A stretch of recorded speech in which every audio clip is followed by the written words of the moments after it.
Hi there, welcome to the Noah Presgrove case. Today I've got some never seen before text conversations when it comes down to the police and other key people of interest, even including Justin Roy. Some screenshots people may have seen and others may have not. And just to bring it all back together, once again, credit to the individuals out there for getting a hold of them with time, archiving them, which is very important. And big shout out to the humans that remain consistent with memories and recollections, because it's a dying breed out there when it comes to people with their memories. Okay, I might be a one-man army, but I do come across a few people here and there that are able to just whip out videos, whip out screenshots. You know who you are. Big shout out to them.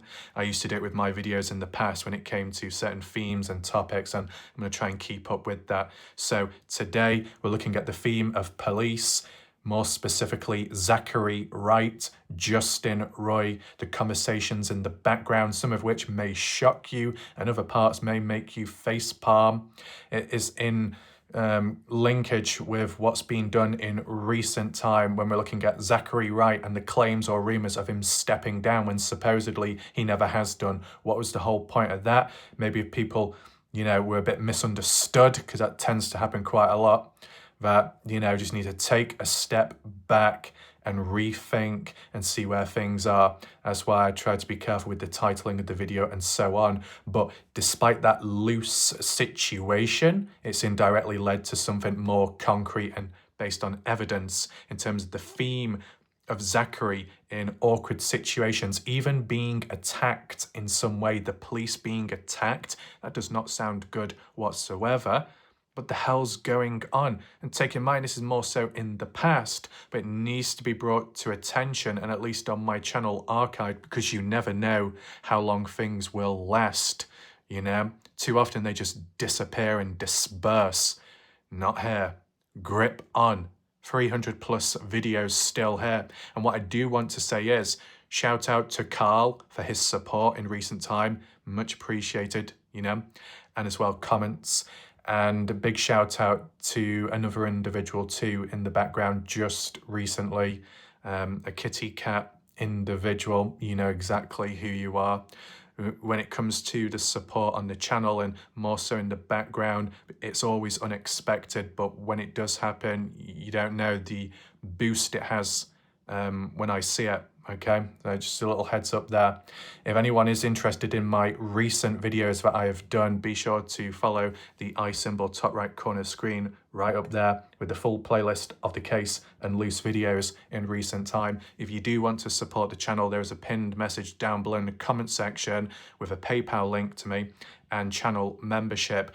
Also, what I want to acknowledge is throughout this video, at any given point, if you've got a comment, you got a question, an answer, whether you agree or disagree, be sure to drop a comment down below, because it will help with spreading the awareness. And for those watching the live premiere, welcome. Share your reactions in the live chat on the right hand side of the screen. Today, the way we're going to do things is get straight into the text conversations, break it down bit by bit, analyze, and then, if possible, maybe do a map analysis or go off in a different direction. So let's begin. Starting with the first one, it doesn't give a date or time, just as a heads up. And in terms of the order of the conversations, I believe it might have been scattered from screenshot to screenshot. So let's just work with what we got. Zachary Wright. This appears to be iMessenger text-based communication. Zoom in here. Zach, I believe, is on the left, and then on the right in blue is possibly Justin Roy. Zach said, "Send me the videos of him there if he was there on Sunday." Now, who is him? And if he was? Well, I guess this him isn't to do with Caden, isn't to do with Noah, Jack. Could it be something to do with Travis Monsen, Colton Newton? Those that were present on the Saturday were, brought up into discussions on and off, and there was levels of suspicion here and there. Got to take in mind that I was supposed to be doing a different video, a list of suspects back then in the past from a different point of view, but this has taken over since because it's a bit more important. So we'll see if there's any correlations and crossovers, but videos of who exactly? In response, the individual said, They should be on your email, but didn't you get the same videos off the phones you downloaded from other interviews? I thought you interviewed him and got his phone also. Zach says, we are still sorting through data on the phones and I'm waiting for some phones back. I haven't got any videos in my email. They're probably too big. And that will be the case.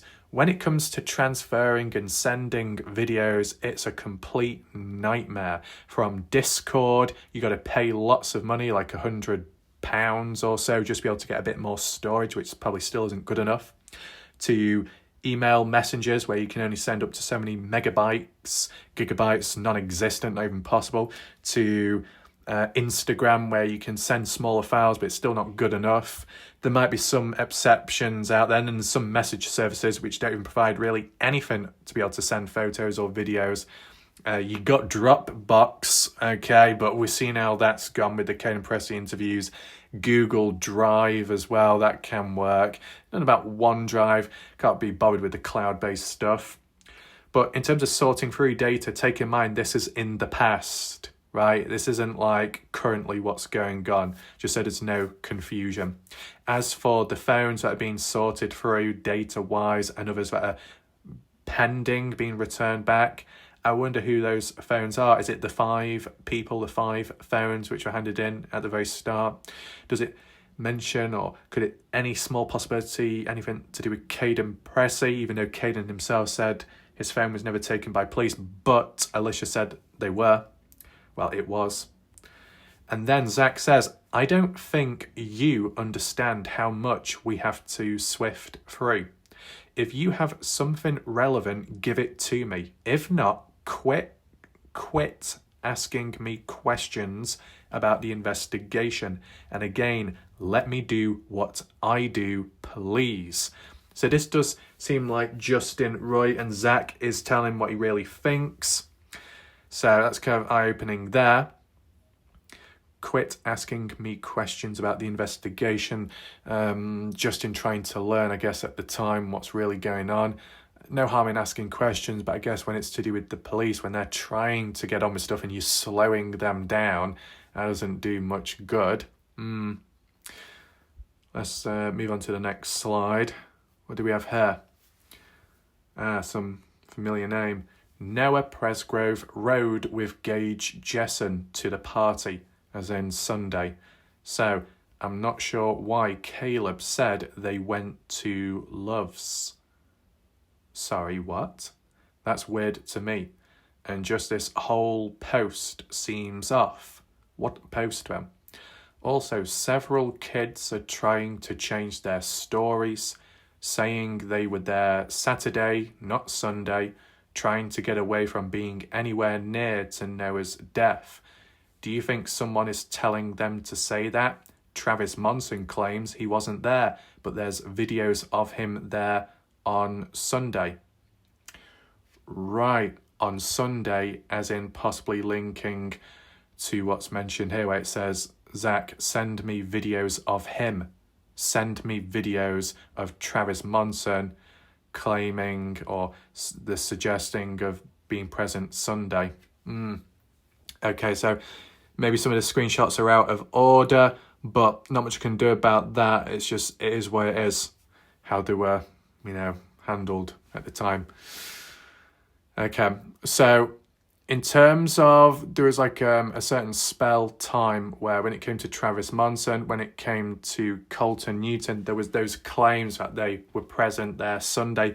But once again, it was really heated up by Caden Pressey in his interview, which didn't do much good for the general public. But then Caden Pressey, much earlier on in the case with a fresher memory, supposedly, October 2023 onwards, Caden Pressey made a comment about Travis Monsen and Colton that they weren't there Sunday, that they were only there Saturday and returned back Saturday later in the evening, afternoon, and they were told to leave immediately by Jack Newton because of stealing alcohol earlier on. So there is that. Video footage. Have we actually seen any video footage which could imply that Travis Monsen was there at the party on the Sunday? No. There is only a profile picture of Travis Monsen taken inside of the bathroom of the party house, which was uploaded to his Facebook account on the Sunday, but the photo was taken on the Saturday. So it's quite possible that some people may have assumed that because it was uploaded on the Sunday and the theme, the coincidence of it being from the party, it must mean he's still there, but he's not. But look, this is at the time. Things have changed since. But Gage Jessen, never really seen much of him. Never seen any screenshots, but that mention of being the driver, I was like a taxi driver in a way. As to how Gage Jessen was got a hold of, probably by Jack Newton, likely. Now, is Gage a friend to Jack? A friend to Noah? There'd have to be some knowledge of one another to be able to reach out. But the bit about, I'm not sure why Caleb said they went to Love's. What does that even mean? Is that some kind of dodgy place? Was it spelled incorrectly? I wouldn't know.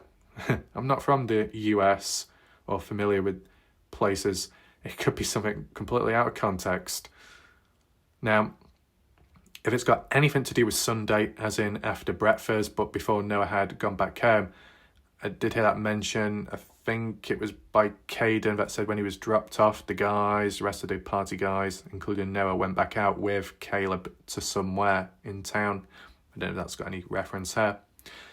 But as in the terms several kids, but no specific names mentioned, it just sounds very weak and uncertain and vague. And when you're trying to tell the police about it, how much good does that do if you can't be specific?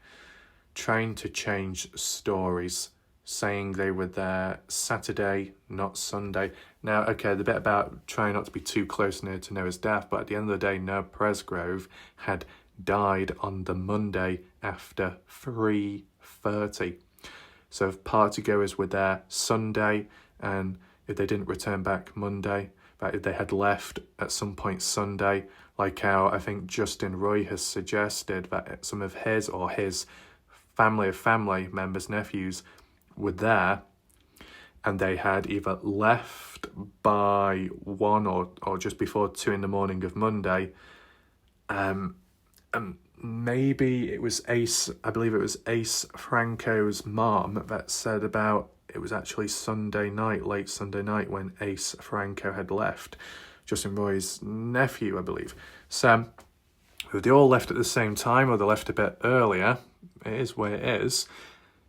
You know, if you're innocent, you got nothing to hide, then it should just be quite simple and clear as to were you there on this day or that day. Is it easy to get confused as to which day you were there? Maybe on the surface level you'd find it hard to believe, but you never know what goes on inside people's minds and everything else that's going on and the timing of it all, because it just goes to show that when it comes to Caden Pressy's recount of stuff, even in the early days when it's more fresh as mind, it's a little bit muddled and all over the place, as documented in some of my videos. So what hope is there really? But to say, oh, I was there Saturday, not Sunday. What about Monday though? Monday's the prominent day. Sunday's kind of in the middle, right? Do you think someone is telling them to say that so we don't even know if that's the actual truth? He wasn't there, but there's videos of him there on Sunday. Oh no. Oh no. I've yet to see any videos of Travis present on Sunday, and yet Justin is claiming it as a fact. Now, Travis may have claimed he wasn't there Sunday, and we've seen some screenshots of that since. But Caden Pressey also acknowledged that Travis and Colton didn't return back. So many videos of him there if he was there on Sunday. Okay, so it's just a continuation. It's just, okay. What's this particular one? That's her. Did you get the number? It's going to be Cheryl Johnson, her mom. How about now? Nope, just text it to me. Who is Cheryl Johnson? Is that to do with Shandon's mom? What's this particular one? Okay, let's zoom in just for a second. That is a screenshot, but as to who it is, I can't quite see. And maybe that is Justin Roy within a previous conversation with someone else. And who were the Texas boys then? And someone responded like Pepper. Pepper? You mean Pepe, Dylan, and Alexis, and maybe one or two more? That's why they brought the FBI in. Yeah? Well, did the FBI do much, or are they still on the sideline? Especially in the past. To get them Texas boys. Get them, what, because they're responsible, or to get them for questioning? Ever since, and what we've looked at kind of recent, maybe it's a month or two ago, Robin Smith at some point had done a post or reshared saying that from what she's been told, 5 Texas boys, or 5 of the Texas boys, have been cleared from the case. Does that incorporate all Texas boys and Texas-related people that were there from the party from all days or any specific days in between? I wonder. But from doing a process of elimination, that side-by-side rollover, and Robin mentioning a Texas boy was injured in that, you'd think that 5 to 6 people, passengers, as like what Jack said, but no mention of who exactly it was. But Robin mentions at least a Texas boy was present. You think maybe 4 others too, to total those numbers for it to make a bit more sense. As for Pepe, last name Guam, Caden Pressey was the one that said, I feel there's something bad about him or Sam. If I can try and find a screenshot of that, I will do a little bit later, or we can always refer back to one of my older videos that I have done. In response, I got to go. We got to wait for the examiner report and for sure find that white car, in my opinion. What is the white car? Now, there was some mention at some point that there was a white car driving down, it suddenly parked up, person got out the passenger seat and ended up dumping white shorts, picked up the black shorts, got back in the car and then drove away.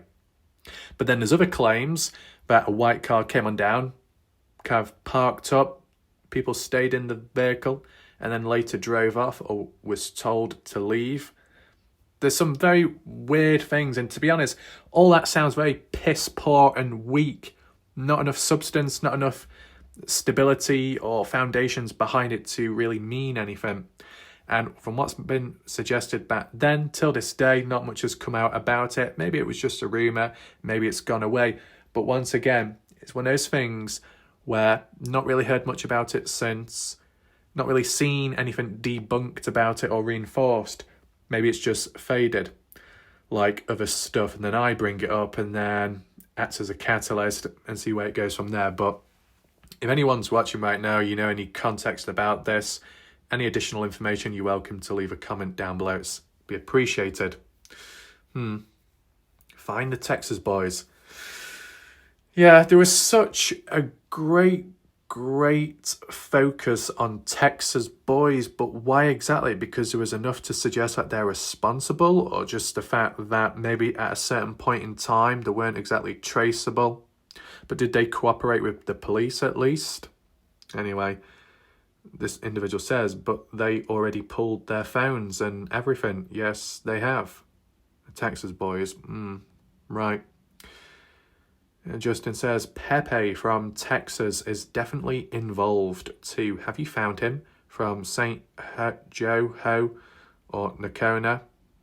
Those references, names, words, I believe Caden Pressey has mentioned. Zach says, brother, I don't want to sound like a dick, but unless you have something concrete and credible, let me do my job. I have too much going on to respond to these texts all day long. Interesting. I mean, of course, when it comes to police, especially on the case when it's active at the time, they're going to have their hands full.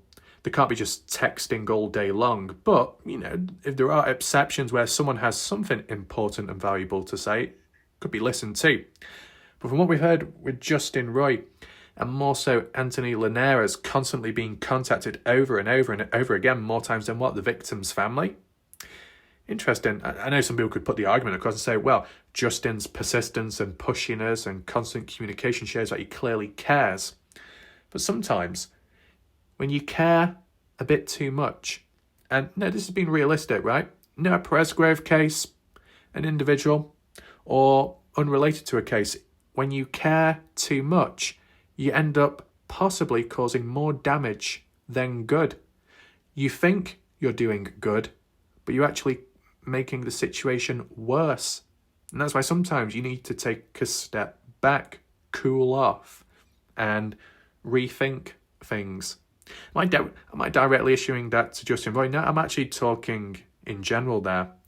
And in a way, from experience in the past, that if you're too much of a catalyst, you're too much of a needle mover, that it ends up being counterproductive in a way. Giving that extra 20% of care, that extra 20% of effort, consistency, it's not always worth it, right?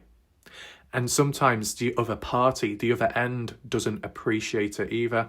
It's a very interesting, complex dynamic to be in as for position-wise, because one slight adjustment or movement, it can screw you over, and then you can get blasted or attacked for it. You push too hard, you're called out.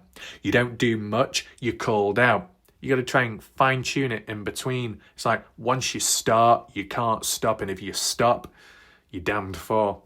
As for Justin Roy, there might have been prompts, suggestions along the way of what to do and what not to do, and Justin kind of just ploughed through it all and may have made him worse off along the way. It's unfortunate that. I mean, as for the communication by Zach, is this like normal communication between a police-related individual, higher up, and a member of the general public by calling him brother? Who knows? Who knows? I'm not from the US. I'm not from that area. Communication can differ greatly from country to country, person to person.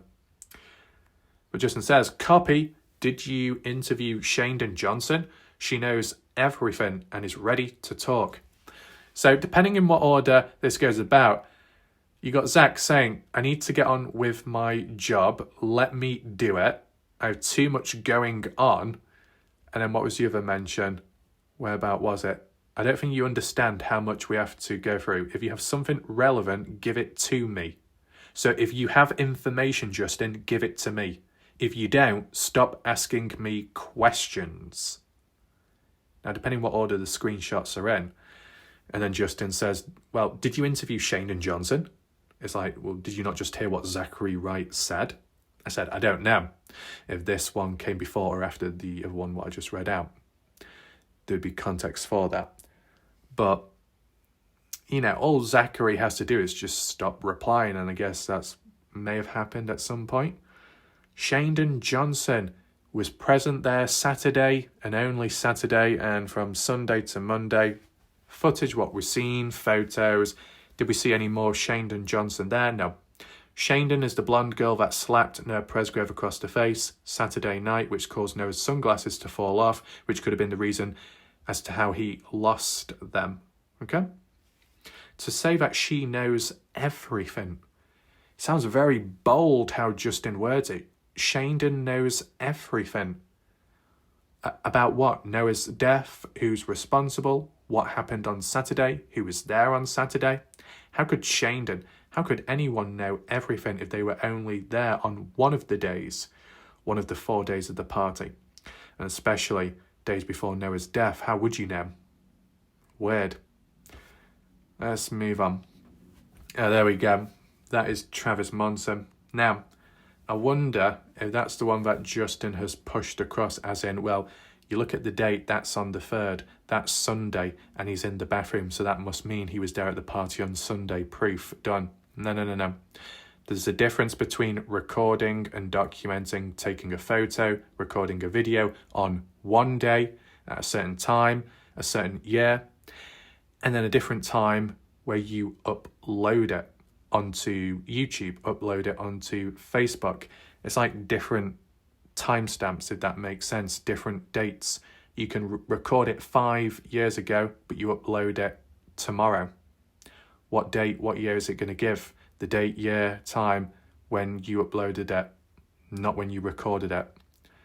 So Travis, that's from Travis' Facebook profile, and it was uploaded Sunday, but the photo was taken Saturday. Maybe it's easy to get confused. Was he at the tournament? Tournament? And then says party. Bit of a weird autotype correction, unless it was, who knows. And Justin said, yes, from Comanche, rumour has it he loaded Noah's body in the back of a truck to be moved. Him and Brylan Sweat. Oh, no. Granted, it does say rumour, not as a fact, so that's a good thing. But where did this rumour come from? Who thought of this? Loading Noah's body, the back of a truck. Moved, as in I guess dropped off at the highway, and Brylan Sweat's involved.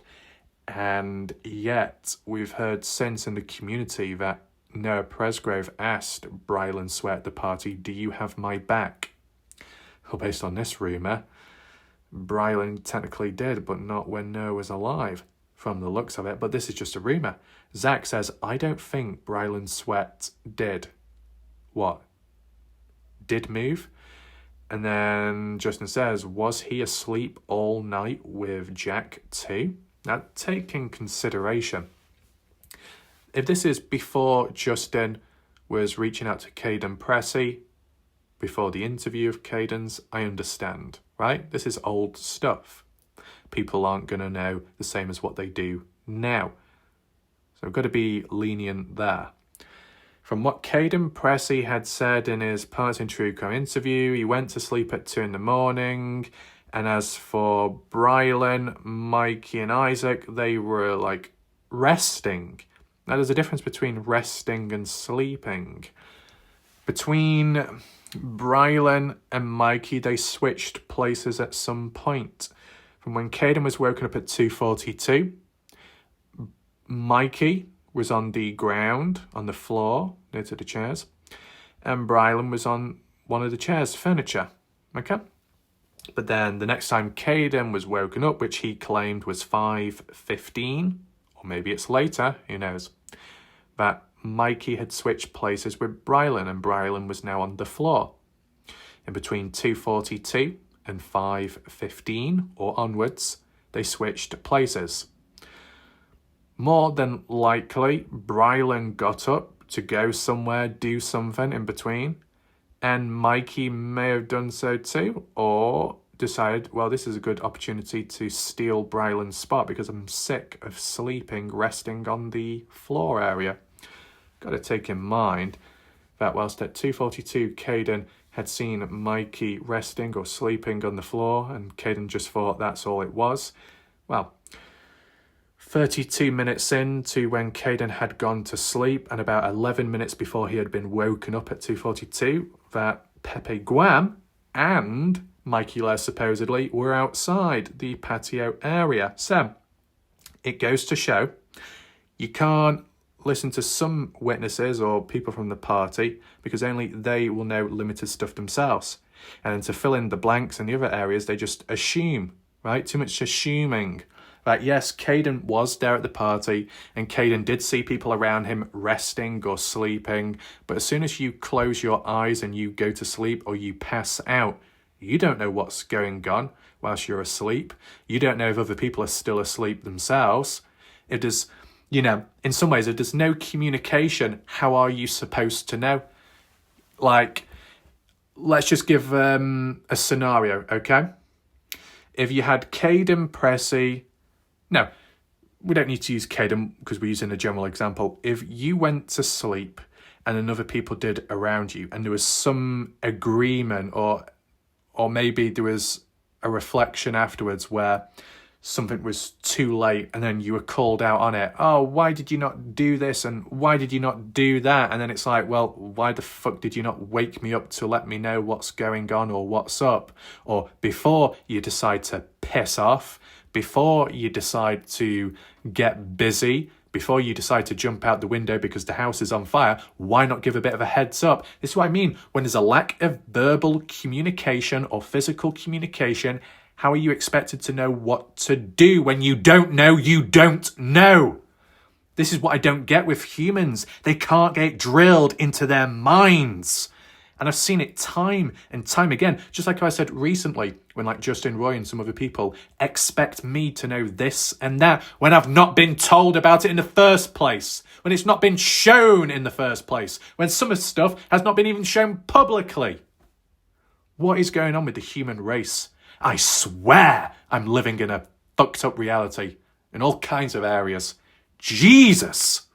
But when it comes to Caden Pressey, it's important to link it together because a link can be made. When Caden goes to sleep, he refers to the others as resting. Does that directly mean that they're asleep? Not quite. Does it mean that they will go to sleep? Who knows? Does it mean that they will wake up in between? Who knows? Maybe Caden Pressey remained constantly asleep past a certain point after 2:42.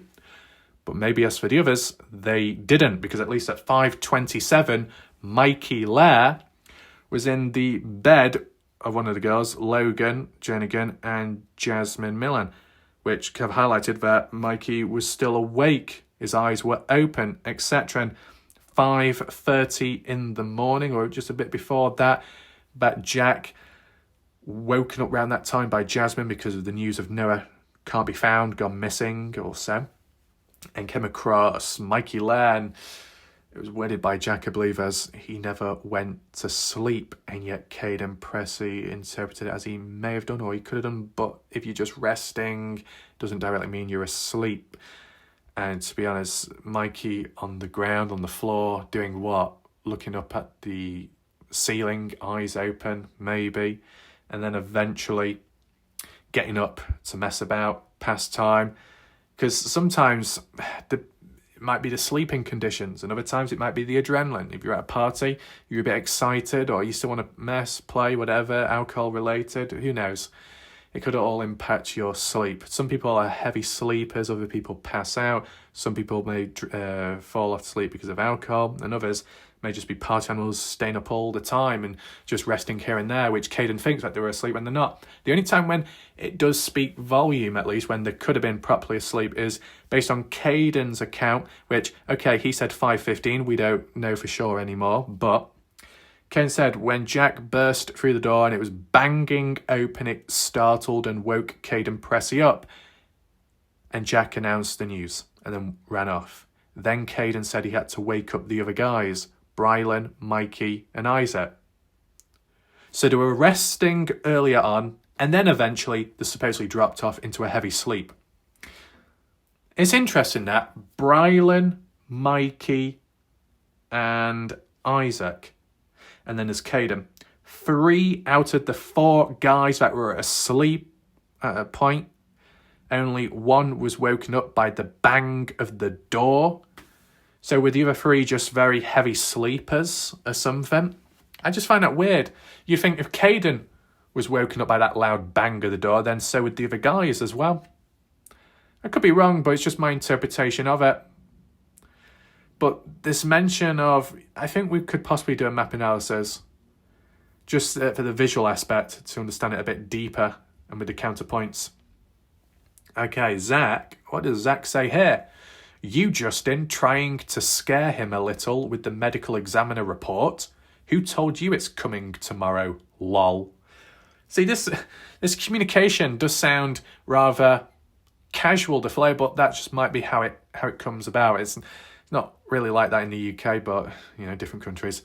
Justin says, just made it up, bro, to see what he said. Bro. Addressing him as bro. God, that's cringe. He's definitely not being truthful. He. Who's he? Are we talking about Travis still? Especially, or Brylan. Especially saying everyone usually goes to bed when he goes to bed. What, Jack? Kind of arrogant in my opinion. Is it? Is it arrogant to say that? I mean, if it was true that when a individual goes to bed, other people do too, as in what, follow? Or just a coincidence in timing? Yeah. Arrogant as in what? When I say it's bedtime, everybody must go to sleep? This story doesn't support the evidence in my opinion. What evidence? Me just seeing Noah, I knew he was beat up.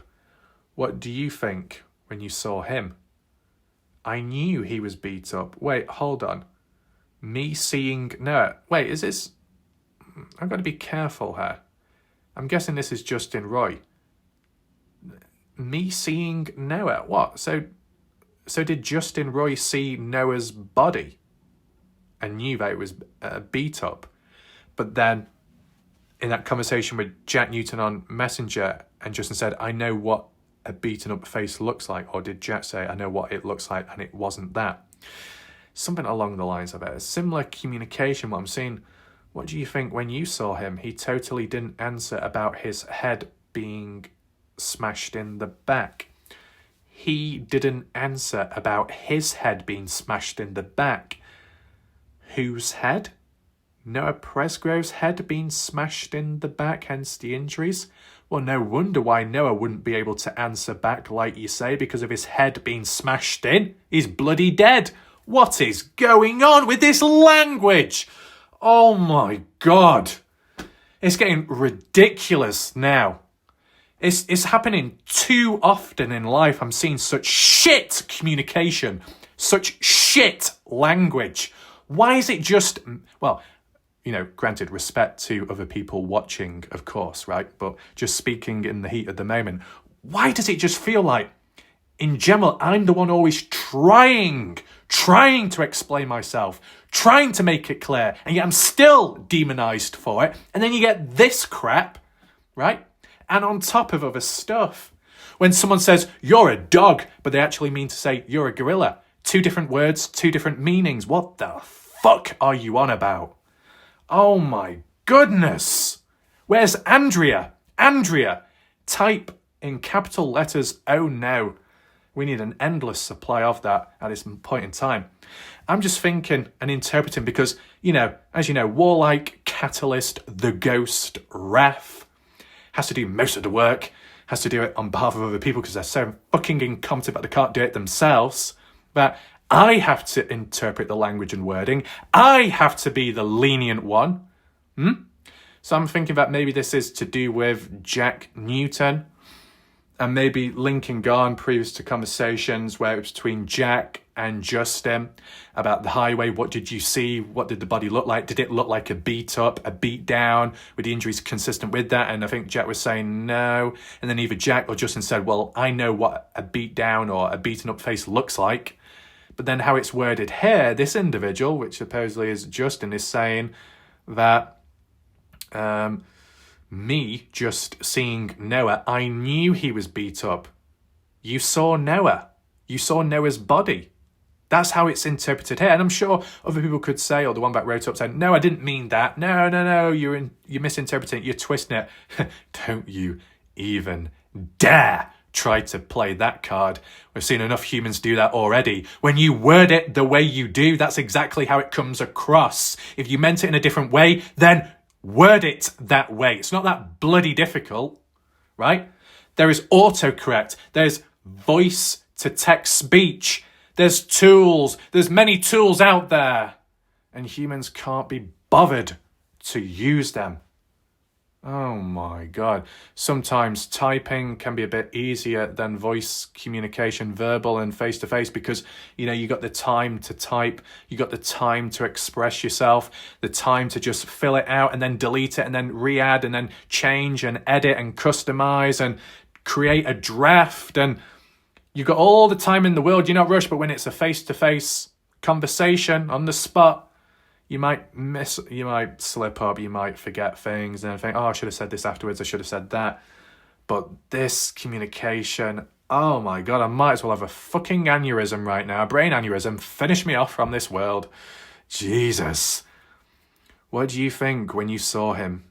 When you, as in Zach, it would make sense for Zach to see, because of being on the case and present at the time. That's fair enough. But the bit about saying he totally didn't answer about his head being smashed in makes it sound like you're trying to have a conversation with a dead body. I think what Justin probably should have said was he, as in maybe Jack, didn't answer about the question in regard to Noah's head possibly being smashed in. Why don't people just word it properly? And then, I know other dickheads along the way will say, well, actually, it's not that hard to interpret. You know, you can interpret it yourself the correct way when they did it the wrong way. You know, it's not that difficult of a task. It just shouldn't be like that in the first place. You shouldn't have to pick up other people's mess. You shouldn't have to babysit other people. There will be some viewers along the way new to the case that will misunderstand it. That's why I take it extremely serious. I think too often in life, two people just piss about, laugh and joke. Some very serious moments, just like with the Kenny Veach case, when it's done incorrectly and there's no level of effort or attempt to maybe try and change it or to try and add some things in. It's just complete outright recklessness, okay? No follow-up either as well. You know, if mistakes are made or if it's not quite clear, no follow-up after that. So then I come along, look at the articles and clear it up, because I know people will come along, be misinformed, and then they'll go down an incorrect pathway of lies, deception, confusion. And what good does that do for people when you're lost? It's not a good place to be. So if I can do my videos, if I can explain it to stop people from being lost or being messed in the head, then that's exactly what I'll do when possible. Not sure about being beaten up, but from my experience, I don't think he was hit by a vehicle. I don't think he was hit by a vehicle. Okay. I'm thinking, I've seen this before, this particular one, but I don't know if the whole conversation was sharing. Maybe it was cropped a little bit. Is this the particular one which came about a few months ago and Tim Daniels said, finally, we're getting these proper screenshots which should have been released in the first place, but they weren't because it was in the hands of those gatekeeping it, in which they changed the narrative or cut it down in a certain way but didn't include this part? I wonder. And supposedly Justin said, what did the autopsy say, bro? And Zach says it's still pending and probably will be pending until I can figure something out more concrete. Now, what Zach said here is different to what he said in another conversation with another person, which might have been either towards Jack Newton or it was towards Robin Smith, one or the other, I believe. So at least here, Zach said at the time, I'm not sure about Noah being beaten up, but from my experience, I don't think he was hit by a vehicle. So not a hit and run of that sense. But Zach also said, and it might be mentioned in some of the screenshots, you never know, but if not, just as a heads up, I do believe, yes, Zach had said in another convo with someone else that he thinks, or it's possible it could have happened, that Noah may have fell out of a vehicle in some way. Don't know if anyone else remembers that or picks up on it. What else do we have? Oh, now we've got the other person saying, bro. So in response, copy, how did Caleb Newton get to the crime scene that morning? In his own vehicle? Did he drive from Comanche or was he already there? Could we check phone records on that pinpoint location? And Zach says, bro, I've been doing this a long time. I know what I'm doing, lol. Yeah, infantilization. It sounds like the person on the other end, which is supposedly Justin Roy, is kind of telling Zach how to do his job or indirectly giving him pointers. And you can understand those that are experienced in what they do and know what they do could take it as an insult. It's kind of like on a much smaller scale when some people along the way on my channel, just random viewers with no content on their own channel, no experience of being a content creator, that end up saying to me, well, actually, you need to do this and you need to do that. You need to change this and you need to change that. Very critical. And it's like, I'm sorry, well, if you think you can do better, why not do your own videos then and show it? Because there's nothing to go off from, just your pickiness. And look, bigger YouTube channels have come along and they've given positives and really only positives, and that's got to say something, right? Speaks volume. More successful YouTubers out there, more successful, much, much bigger than my channels, and all they say are positive. So must be doing the right thing, or at least was at a certain point. Just got to try and keep up with that. But yeah, when you do get more inexperienced or complete beginners, or not even in that field or role, that tell you what to do and what not to do, you can take it, it's possible to take it the wrong way, or it's like, excuse me, how dare you? That can happen. I mean, getting to the crime scene from what I'm aware of, because this is in the past, this is old again. Jack Newton at 6:05 in the morning made a call to his father about, hey, the plan's changed because of, what's been found at the highway. Best friend Noah. And then Caleb came down, maybe 40 minutes, possibly. And that seems to be consistent with a range of people. Now, okay, you've got Comanche, you've got Duncan and over in that area. I guess Alicia as well in that area at different times. That these different sets of people, Rene Milan took 40 to 45 minutes to get on down.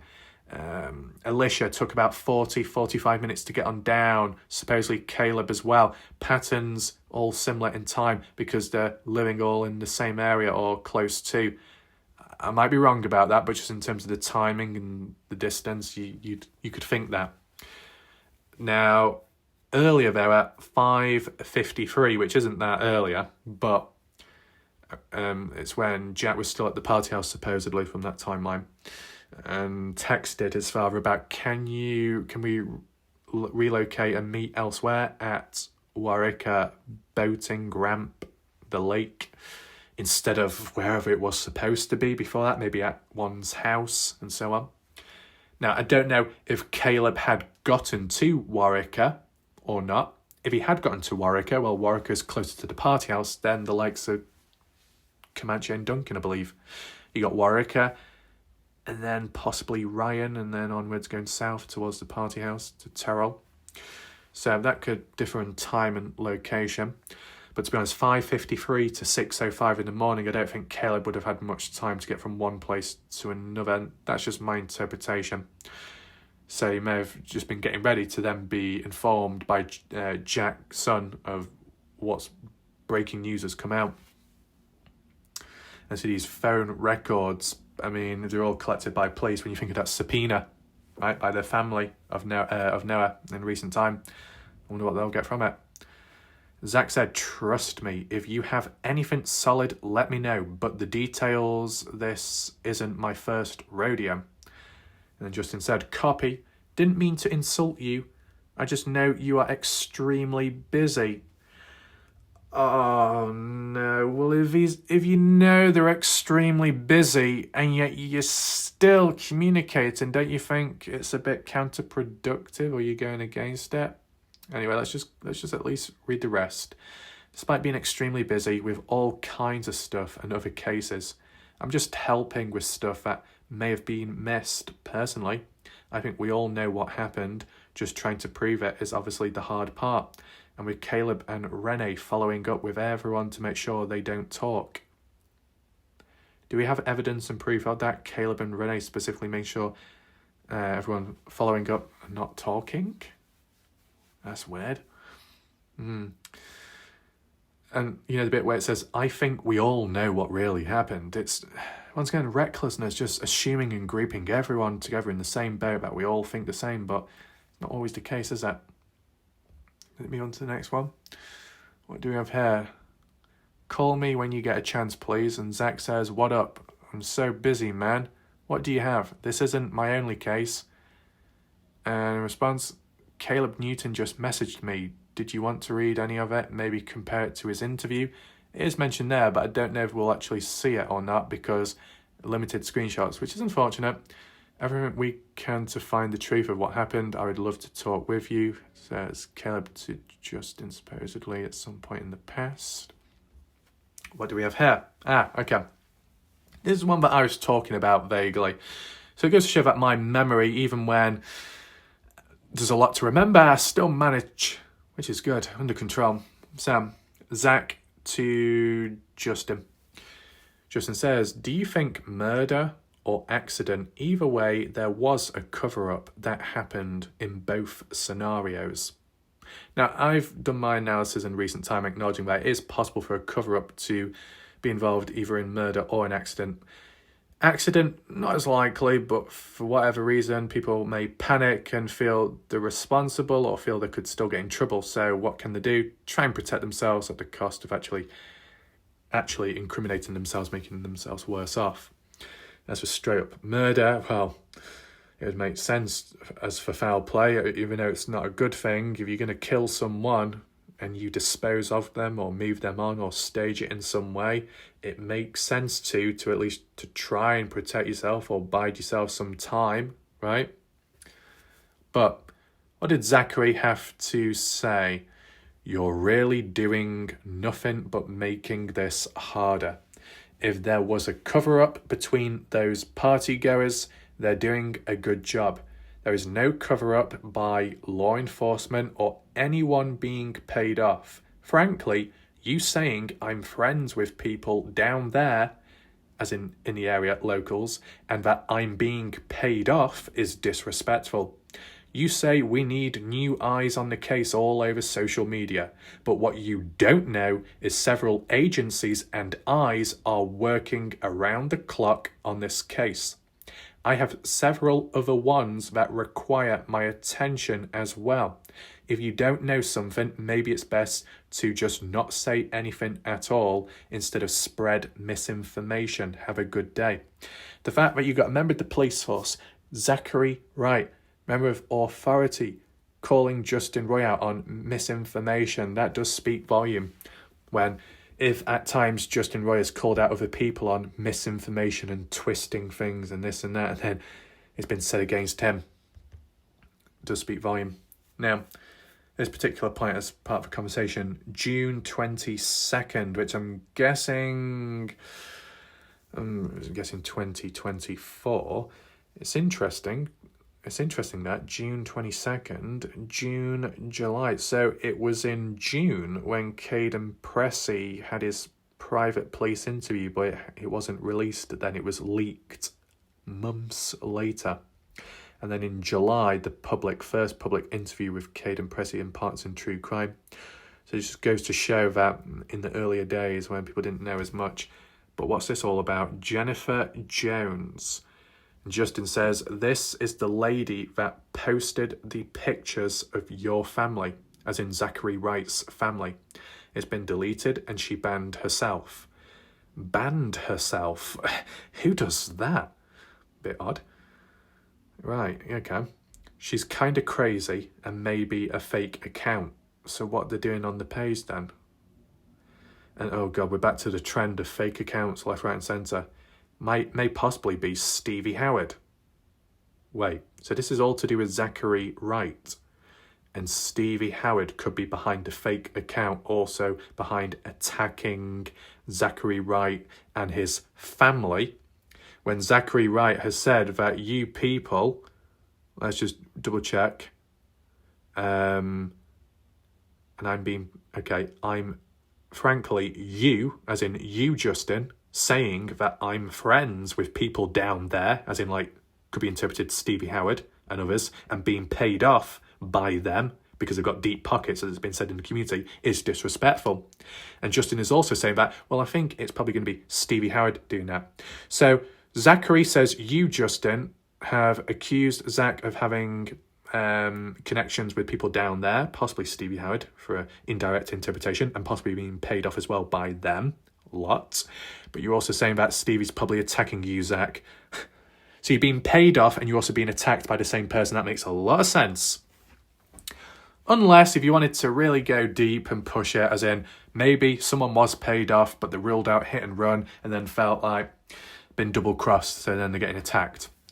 But look, what you're seeing here, what supposedly has happened, is what's happened to members of the general public, what's happened to some content creators when it comes to true crime, which in some ways has happened to me, right?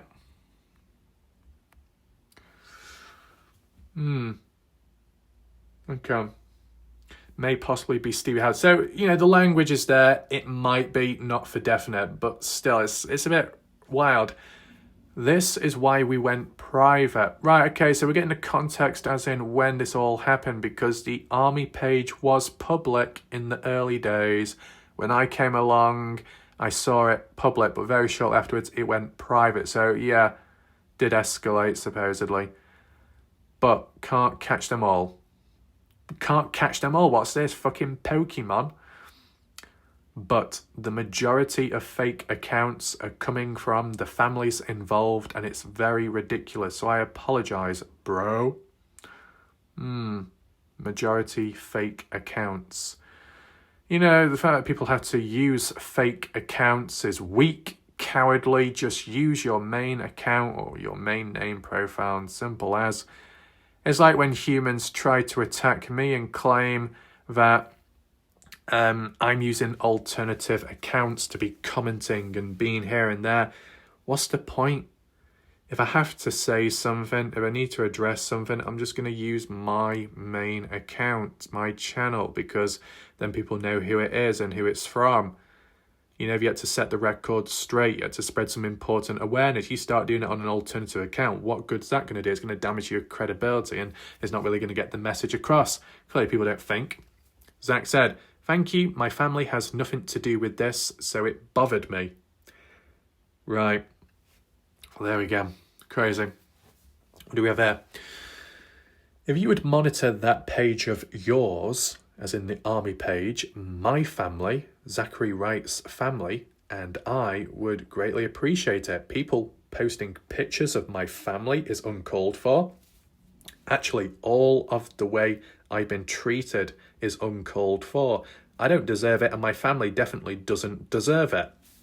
Especially Justin says, "Bro, she was kicked out of the page, and I have no idea where she got that from, so I apologise, bro. Very uncalled for. She was kicked out of the page. What, by someone?" But Justin also said that that crazy lady had banned herself. What? Unless it means getting banned from Facebook or banned from the page. Getting kicked is one thing, but getting banned is the next step. Yeah, possibly. And that appears to be out of these conversations. What you're looking at on screen now is some of which you might have not seen before, but as I said, it wasn't really possible under the circumstance of respecting people's privacy in some way, but with the exception of this, relevant to today's video, it is necessary with the odd bit of awareness that, you know, just don't take any action, just read what's here and internalize, and that's it, okay? Because, you know, just out of respect for people's privacy. But just to show it from the horse's mouth, and the other individual had sent a screenshot of Travis Monsen, the same one which was used by Justin Roy to Zachary Wright. Not that I'm saying that this screenshot or this particular photo was shared on. I mean, it's very easy to get hold of Travis Monsen's photo at the time, at least, or if it's still available now, or when it was available, because he uploaded it public. So it gives the date, September 3rd at 11:40 in the morning. And that's by Travis Monsen. Present at the party house.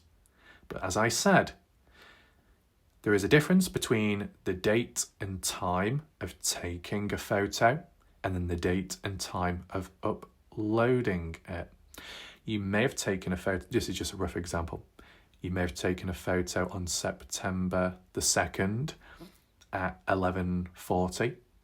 Then you may have uploaded it September 2nd, but at 11:50, right?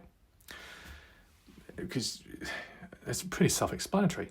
But in this particular case, it's the Sunday when this was uploaded, yet Travis was there on the Saturday and did not return back. And that'll make a little bit more sense in just a second as for why. But Caden Pressey had said, yes, that's the guy, as in Travis Monsen, that I think did it. Did it as in killed Noah Presgrove. Caden Pressey had bad feelings about Pepe Guam, but Caden believed Travis Monsen was more of an issue, as in could be responsible. See it worded there. I know the full screenshots aren't there, I do understand, but I have already done a video about this explaining and summarising. Caden Pressey at the time was feeling or thinking that Travis Monsen had something to do with Noah's death. And then Caden reaffirms and says, that's the guy that I think did it, as in Noah's death, or something along the lines of Noah's death. the one that was doing all that stuff to the girls, one of Colton's friends, as in Travis. And in terms of doing all the stuff to the girls, whilst we don't have the screenshot here, but I have relayed it to you already in the past from what I've visually seen, Caden was describing it that supposedly Travis Monsen was at the party on the Saturday as so, and it's documented that he was there with the photos in the background. But Travis was picking up girls, placing them on the countertops and being very rude to them. All at the same time or spread out, who knows? That's what Caden's referring to there.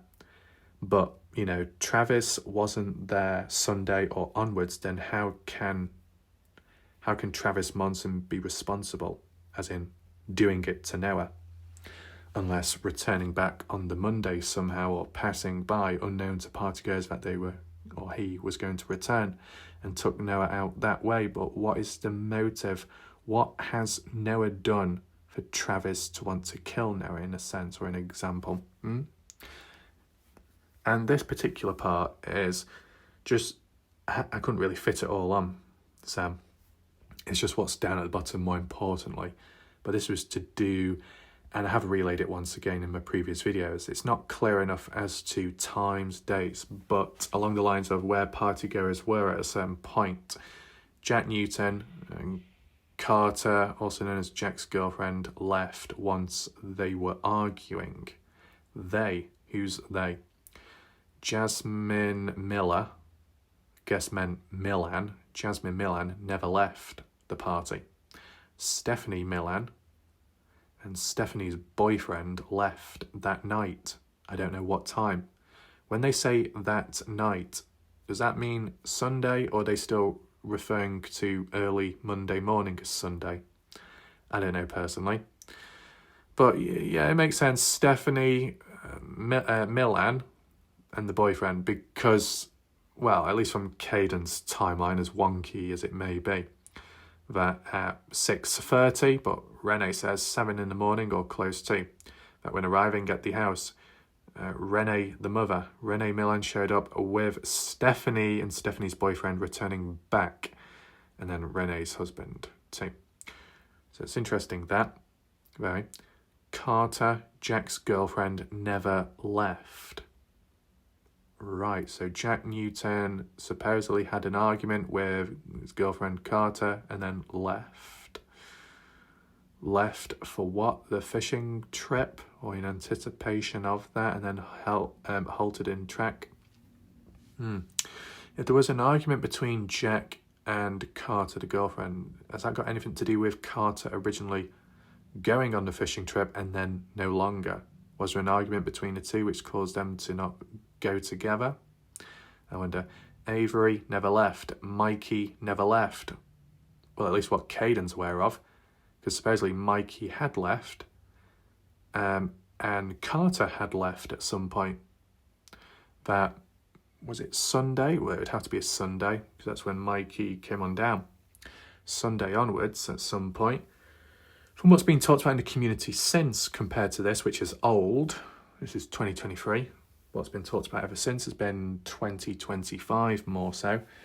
Rumours, suggestions of Carter gave Mikey a lift to Terrell the town, and Mikey was meeting up with some girl and then dropped back off at the party house after. So coming and going, Caden unaware of that. Isaac never left. Brylan Sweat left once when Jack and his girlfriend were arguing. Left once. What, and then returned back? Where did Brylan Sweat go to, and at what time and what day? Because I thought Caden was, if we talk about Monday, for example, when going to sleep or resting, they remained there. Now, Brylan had left once Jack and Carter were arguing. Is that why Mikey switched places? Because Sweat was no longer sat down? I wonder. But then, the main one, as to the whole point with Travis Monsen, Caden said Travis Monsen, Colton Newton, showed back up at the party at around 10 to 11 p.m. and Jack kicked them out. Now, there is an extended screenshot lower down, which just basically adds on about the reference of alcohol, because stealing alcohol earlier, Jack found out and thought, hey, you're not staying here, you're not welcome, you're gone. Now, it's not Jack's house, it's not Jack's party, so what gives him the authority, I wonder? Did Avery not want Travis there as well and Colton? You might be able to get through to him a bit more if it's Jack, because Jack being the brother to Colton, but with Colton being the older brother, sometimes older brothers are a bit more dominant over the younger brothers and may not listen to orders. But they supposedly had left. Did they return back after that? No, supposedly. Caden Pressey, and then circled is supposedly Pepe Graham. This dude, I just have a bad feeling about that guy. So Caden has a bad feeling about that guy, but believes that Travis, who wasn't even there Sunday onwards, was the one that did it to Noah. That's some interesting reasoning ability. And as for Pepe Graham, snap September 4th, and if you can't see it, it's a bit too hard, there you go, September 4th, 2023, 2:32 in the morning, 11 minutes earlier, before Caden was woken up by Alicia and Nicole. And when Caden had woken up at 2:42, Mikey was on the floor. So if 2 in the morning, Mikey was on the floor possibly, then at 2:32, Mikey remained on the floor for Caden to go to sleep, seeing Mikey in one spot, to then wake up 42 minutes later. To wake up 42 minutes later to see Mikey in the same spot. It's fair to say that you'd probably assume that, well, Mikey has just remained there all throughout. But 11 minutes before that, Mikey had gotten up to go elsewhere. Now, okay, this traffic bell, where's Mikey? Is Mikey the barrel? Not quite, he's underneath it. And you can tell that the barrel isn't flat on the ground either, right? Because the person's underneath it, and it's been said it's Mikey. Is there any reason to lie, whether it's Mikey or somebody else? Really, it shouldn't be that difficult. You'd hope to believe in it, that it's the truth. And I do respect and understand people being skeptical because you can't actually see Mikey. We're just being told it's Mikey, but at least we've got Pepe Graham in shot. The one that Kane supposedly believes he had a bad feeling about. But in what way? Responsible for Noah's death, knowing something, being aggressive, being a threatening presence. You let me know what you think based on your interpretation. Right, so let's lock in with the map right now, because there can be a cross-influence in which what Justin may have said with Zachary Wright could have been influenced with what Caden Pressey believed at the time as well. But it depends when these communications came about, in what order, and who received it first, and then who passed it on to next. That, okay, some rumours which have been heavily pushed by people in the case community and Army page didn't stem directly from them, but them being influenced by maybe what Caden Pressey had said at some point. So when you look at it as a bigger picture, for Justin Roy at one point to highlight that, and maybe we can do a separate video again in the future if need be, but for Justin to say to Zachary in a somewhat, well, as a rumour, okay, where did Justin hear it from? That Travis, Monsen and Brylan Sweat had loaded Noah up in the bed of a truck and moved him on. You'd think when Noah had already been dead. Moving on as a form of foul play. Does that mean that Brylan and Travis Monsen were responsible and killed Noah, or just a part of the cover-up cleanup? Depends how you look at it. Now, the reason why we bring in Caden Pressey is because what I just showed you, Caden Pressey, and what he had said in the same conversation a bit earlier, back in 2023, that he feels or thinks that Travis Monsen at the time, his belief at the time, was responsible or had done it to him, done it to Noah, done it, as in killed or just like assisted in moving the foul play aspect. So when Caden has said it, and Justin Roy has given a specific example of a rumour going about at the time, there's kind of an influence, a crossover, isn't there? I want to know your thoughts about that. So in the back bed of a truck pickup, which truck would it have been? Whose was it? Was it Travis' vehicle? whoever had a vehicle themselves. Wasn't it mentioned that Brylan Sweat had his own car or something, but he was given a lift back home by Caden, so couldn't quite work out why, if you got your own vehicle, and who got a hold of it and took it back. Was it a Mustang? Was it a red vehicle of some sort? As it's kind of scattered, a bit fragmented going on within recollections, but what's been talked about in the community on and off at times. But, you know, whose truck would it have been? And this rumour, what Justin was getting at the time to Zach, did it come from, was it influenced by Caden, in which Caden felt that at the time Travis Monsen was responsible? But what would the motive be? What had Noah done at the party to cause Travis to do that to Noah? You would think that Travis Monsen would have more issues with Jack Newton when told to leave and not come back. You want to go to a party, you want to have fun, whether you act appropriately or not, and then you're told by someone you need to go. You'd think you had more quarrels and issues with them than Noah Presgrove. I mean, to what extent level of interaction took place between Noah Presgrove and Travis Monsen? What extent exactly? That'd be interesting to know.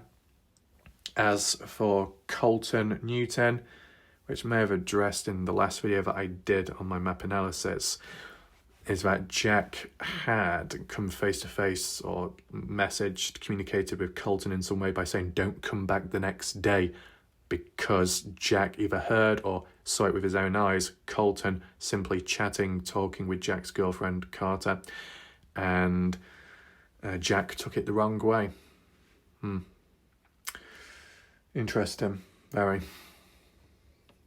Sam, in terms of the foul play aspect, and we'll just go back to the map. I mean, if we was to stick with original timing of 3:30 when Noah had walked away, and it's basically Jack and Avery having a verbal argument with Noah Presgrove at 3:30 on Monday. Was Travis Monsen anywhere near the party house? Because if not, then couldn't have been responsible, right? Yes, we are working off old screenshots, but have they been brought to light since? Have they come about since, been debunked properly, or what? Not to my knowledge, so there's no harm in doing this video briefly in some way. So there's a possible influence there. Any more influences? Pepe Guam, Texas boys. Well, if Caden Pressey said he had a bad feeling about one of the Texas boys, and then if Justin or anyone else was influenced by that, they could be thinking, well, Texas boys may have something to do with it. As for Brylan Sweat, though, Caden Pressey mentioned nothing about Brylan, but Justin did. Now, yes, in terms of the timing of when things had happened, from 2:42 to 5:15, based on Caden's timeline, that Brylan and Mikey had switched places. At what time did Brylan get up in between 2:42 and 5:15, for example? At what time? It's within the time frame window of when Noah walked away and likely when Noah had passed away. So was Brylan up and moving about around the time of when Noah had walked away, or a little bit later? Right, just to try and link it in with the possibilities of Brylan and Travis. I mean, is Brylan friends with Travis? Is Brylan closer to Noah than Travis? And why would Brylan be the one to assist in loading Noah's body up on the back of a vehicle? It sounds deep. It sounds like more so Travis and Brylan are doing the dirty work on behalf of somebody else who did the actual killing, or at least that's how it comes across as, and then being taken down to the highway to be dropped off round here.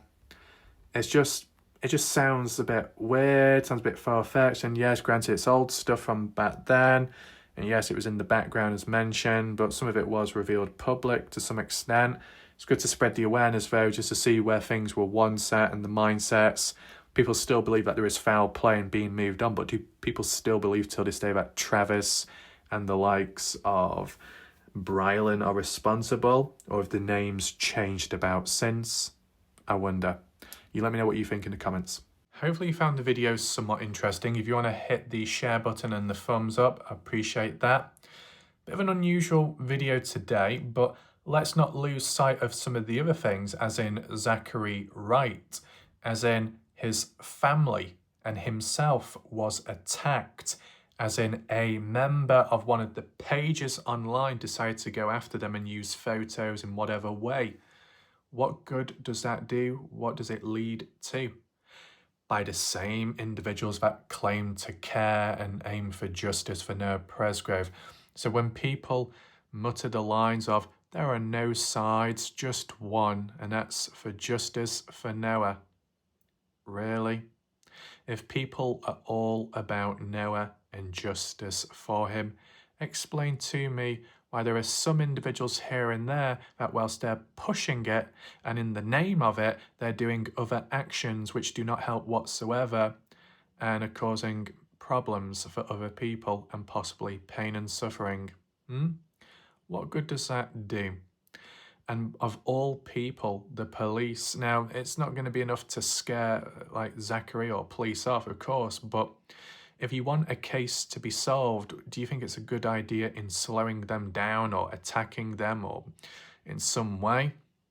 If it felt like they weren't doing enough, I'm sure there's other ways to go about it, the proper way, more appropriately speaking.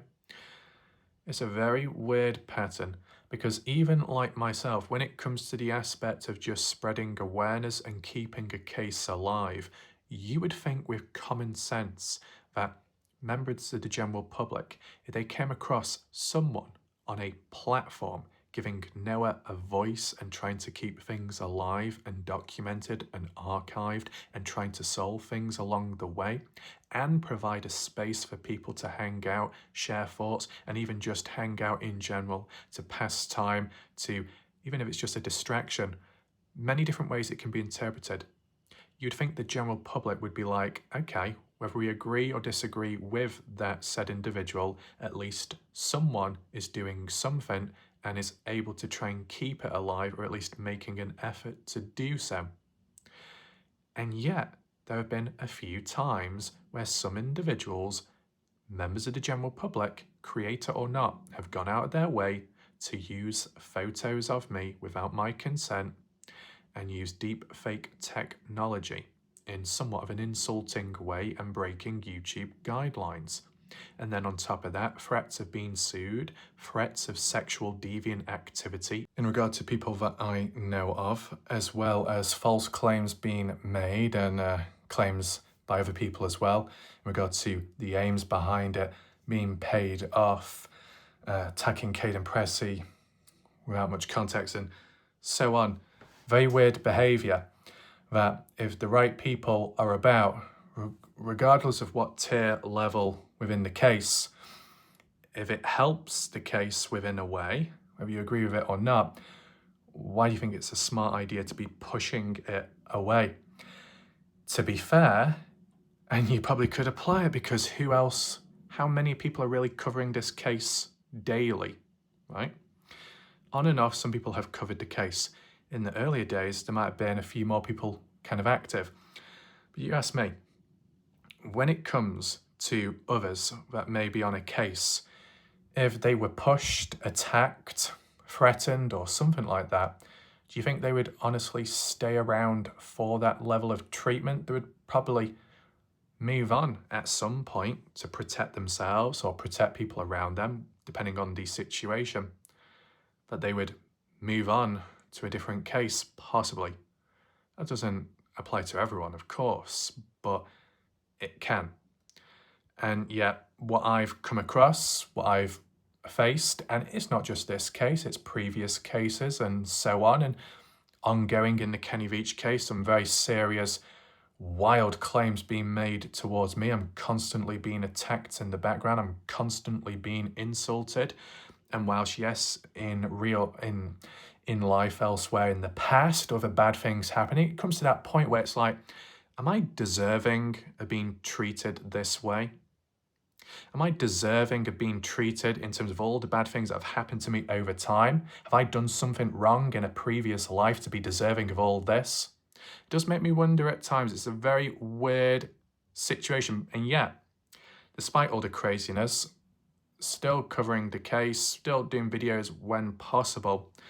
But, you know, if the police are getting attacked or certain members of the police force are getting attacked, if they can, then the chances of somebody lower down being attacked or in some way is very high. Sometimes there's a psychological effect in which a person of a higher role or authority or closeness to the case might be respected more, for example, by the likes of the general public, higher up in the pecking order. And yet, if they can be disrespected or attacked by lone wolves, vigilantes, or any strangers in the background, even though Justin Roy may not be to blame or responsible for it, just the fact that there are people like that here and there at certain points, and whilst Justin has acknowledged it in the past and said that's why it's led to groups becoming private, and yet these random individuals coming about, these vigilantes and beyond, supposedly, whether it's the same people or not, or others out there, there's been claims of the party house, Avery, Carter, Logan, when it came to their house being attacked, damaged property, threatened, harassed online, and so on. It's very reckless, you know. Basically, to summarize it, at the end of the day, if there is only one side, and that's justice for Noah, there's a few fake, false people along the way that will perform certain unsavory, bad actions for whatever reason and cover it up in the name of we're doing it for justice. It like taints the image of Noah in a way by associating your bad actions, questionable acts towards people within the case trying to help with your agenda, and then masking it within the case as in, you know, I'm doing this for Noah. I'm doing it like how everyone else is. We're doing it all for Noah. But your own individual actions do not match everyone else's. So people will use a cause, an event, a hashtag, a movement to mask and cover their own dark actions for their alternative reasons. So you could say there is one side, but there are different agendas secretly in the background. You've got bad people disguised as good people and others that will show their wild side at some random point, known individuals or not. I mean, what about Melissa LeQuay? Okay, may not have been on the army page. I never said she was. People on Reddit did. But was present temporarily on the case discussion one and a bit on the justice page. And whilst maybe removed here and there, at the end of the day, what did Melissa LeQuay do to Noah? Nothing from what I'm aware of. What about to people in the community? Not too much from what I'm aware of, but in terms of the general public, which is an isolated event, but still it's not a good look, is it? But if you're an advocate for Noah Presgrove, put it that way, and then you've ended up being on drugs influence and you tried mowing down two homeowners, for whatever reason that is, and damaging property of the lawn, and then almost driving people off the road, and then being kind of apprehended by police, but resisting at first and attacking police guy and grabbing the person's nuts and stuff like that. Even if they're not quite in the right frame of mind and unstable and so on, okay. But when you've got people like that as advocates or tied in with the case and justice for Noah, it taints the overall image. It taints the stability factor. It makes it look reckless. That's why sometimes you'll get people that are like a seed planted into a group to cause confusion, to cause divide and conquer, to cause an implosion all at once or bit by bit, by turning others against one another through confusion and misunderstanding and fake accounts to try and pretend to be someone else, to break up to break up friendships, to break up acquaintances and all that within, destroy it from within, and then sneak back out after.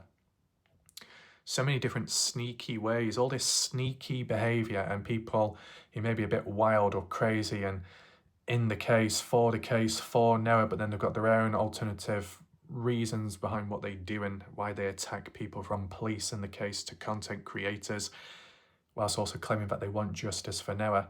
Well, ask yourself, do you think Noah Presgrove would appreciate of police being attacked at times or being harassed or slow down an investigation for the own individual, Noah?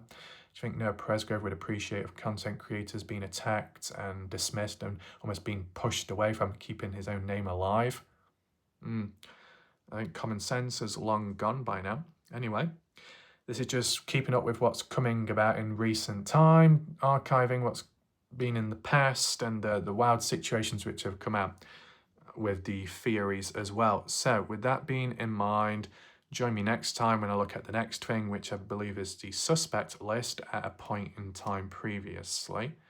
Compare or contrast to Donna Bond's list, which may have been of a different context, but then go through the names of each individual and give my own independent thoughts as to are they responsible or not, or how could they be based on what I know of, any motives.